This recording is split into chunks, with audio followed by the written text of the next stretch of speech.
Hi, my name is Cosette Torres. I've always struggled with properly pronouncing my name. That's kind of just been something over the years.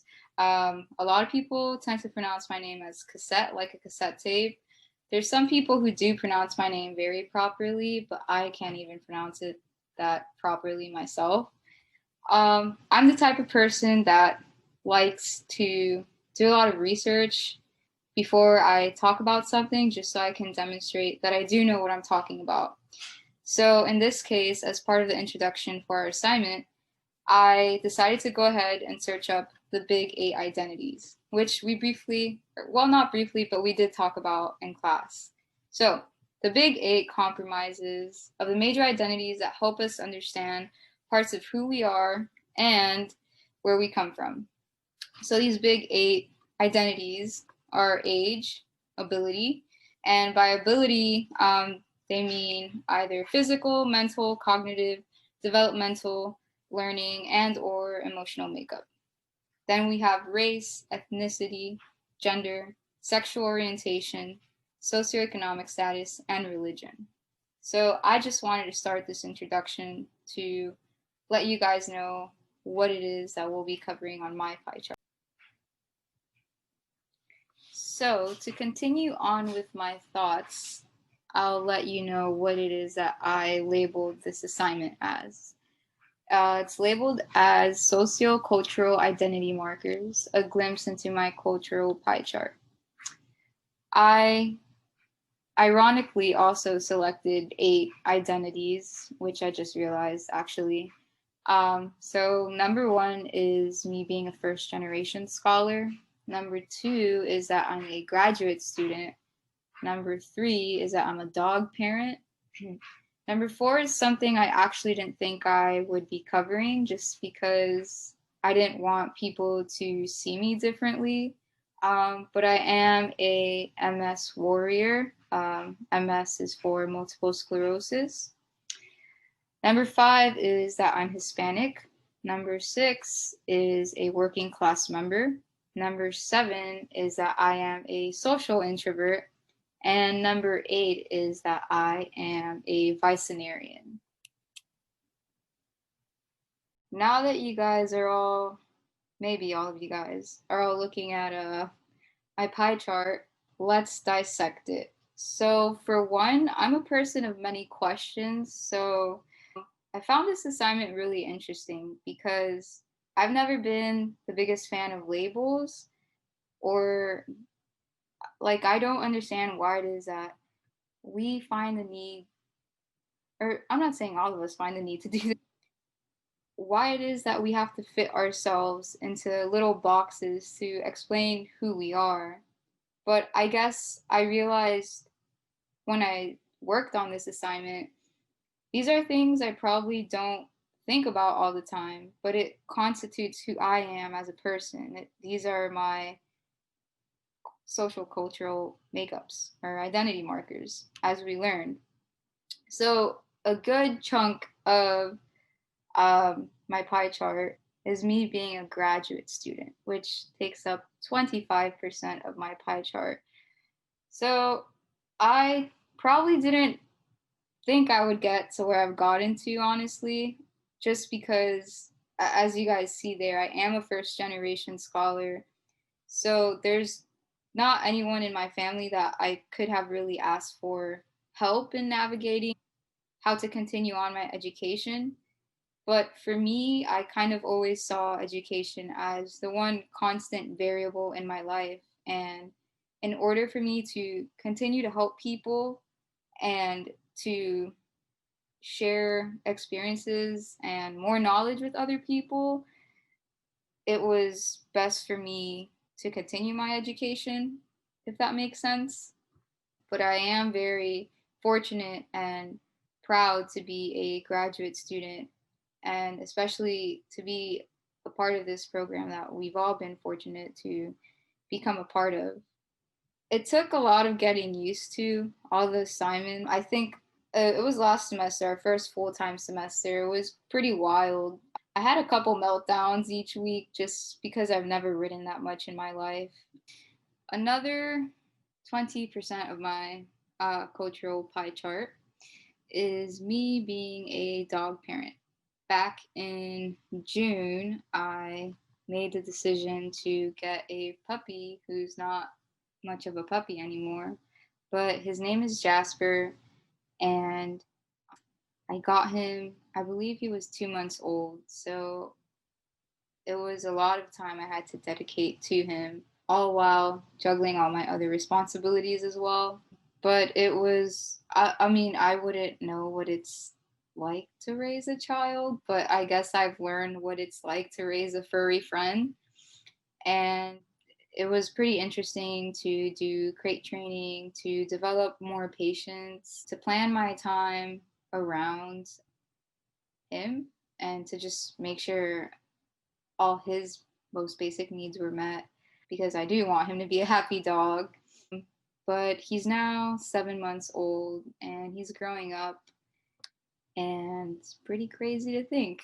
Next, we will be covering the other 20% of my sociocultural identity markers. So, this was something I did not really open up to many people about just because I guess I was afraid. I did inform people I felt I needed to inform. So I immediately informed professors, my job, and obviously my immediate family. Back in August of 2020, I was diagnosed with relapsing, remitting multiple sclerosis. It has been a very wild ride. So, considering that I didn't really grow up with enough resources, it's been difficult to figure out what resources are available to me. I've kind of been independently figuring out how to navigate the situation, but this sets me apart from others because I have to make sure that I follow a specific diet so it doesn't overwhelm my immune system. So I need to make sure I eat a lot of vegetables, that I avoid dairy, that I avoid gluten. Not everyone has to worry about what things it is that they can eat. On the other hand, I also have to plan my life around my injection days, specifically Tuesday, Thursday, and Saturday. I have to inject at 8:30. I need to make sure that it stays constant. I don't think a lot of us ever think some things will happen to us, but that's just the way life works. I never thought I would have to teach myself how to subcutaneously inject a needle within my body. I also did make a quick decision on starting treatment immediately just because MS is very unpredictable and I don't know what it is that could later on or could have happened to my body while I waited on making a decision. I wanted to prevent further damage. I hope that once I get more comfortable with this diagnosis, because I'm still learning, I'd like to advocate more for others who do have MS. And I would also like to learn how to advocate better for myself as well. Now that we've covered the pretty significant portions of my cultural pie chart, we're gonna dive into other little fragments. So, I've categorized Hispanic as making up 10% of the pie chart. I was raised by my grandparents, so I mostly spoke Spanish up until first grade, actually. So I did receive ESOL services. And then I don't really know what happened then. I guess I started speaking English. I also did start reading at first grade. Specifically, I am Cuban. My parents are Cuban. I was born here though. As we discussed in class, being Hispanic in Miami isn't really something that would really differentiate me much, at least in this setting.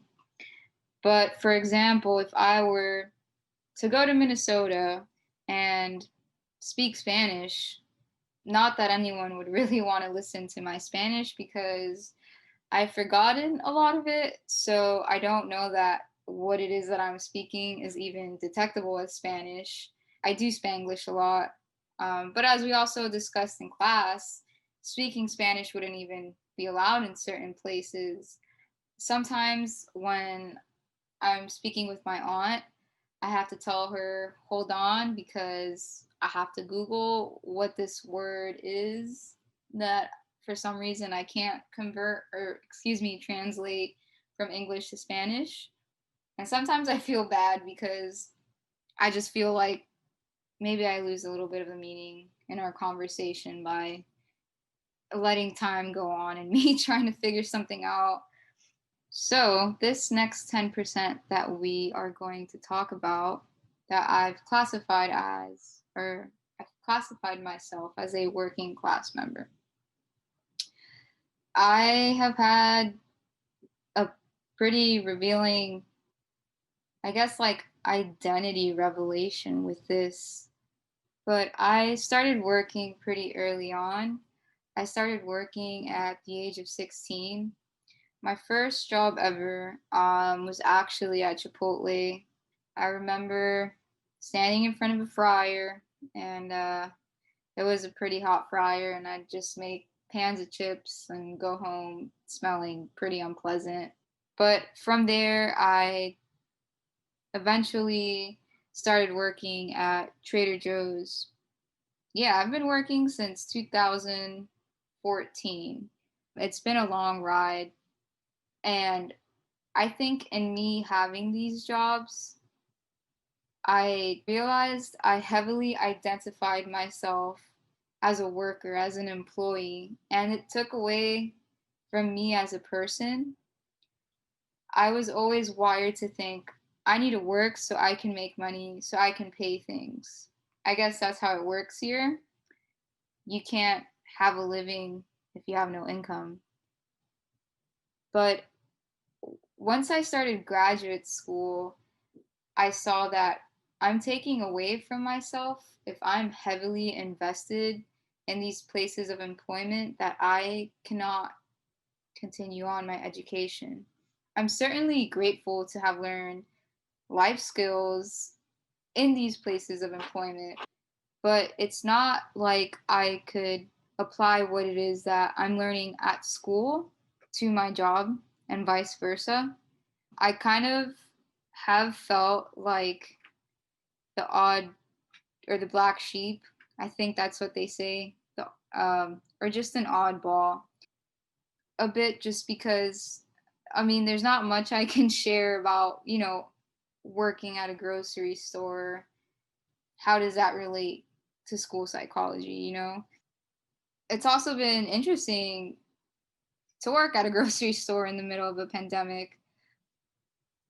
And it's also been interesting to see how we define certain roles in society and how now grocery store employees are seen as essential workers too.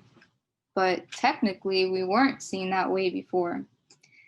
I did spend my winter break figuring out a way to finally land a job in my field and my interests. And luckily, I did. I started training this week, and I'm very excited to be able to apply things for my job at school and things I'm learning at school as part of contributing to my job.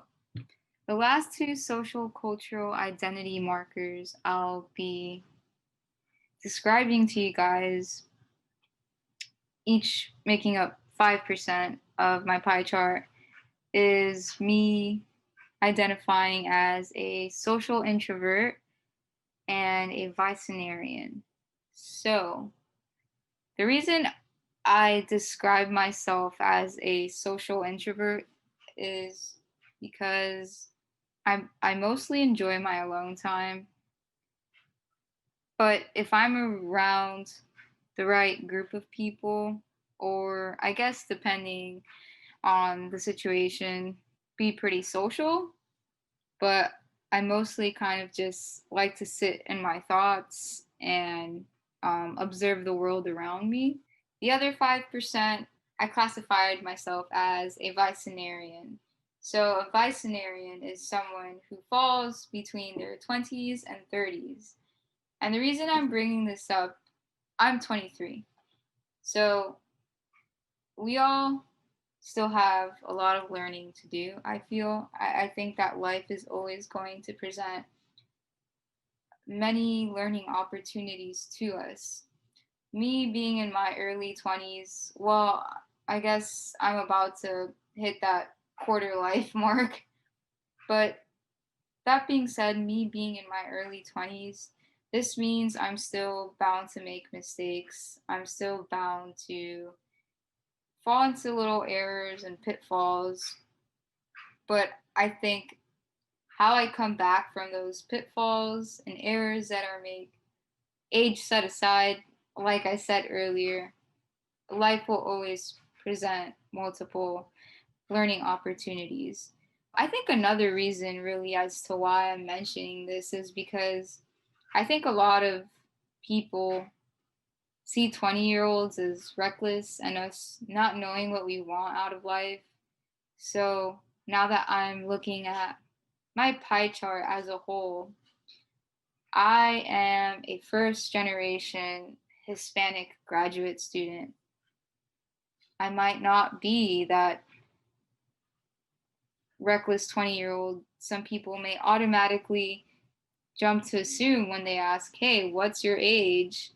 To conclude this, hopefully not long video, I hope that you guys get a couple of takeaways from this very interesting topic we've covered.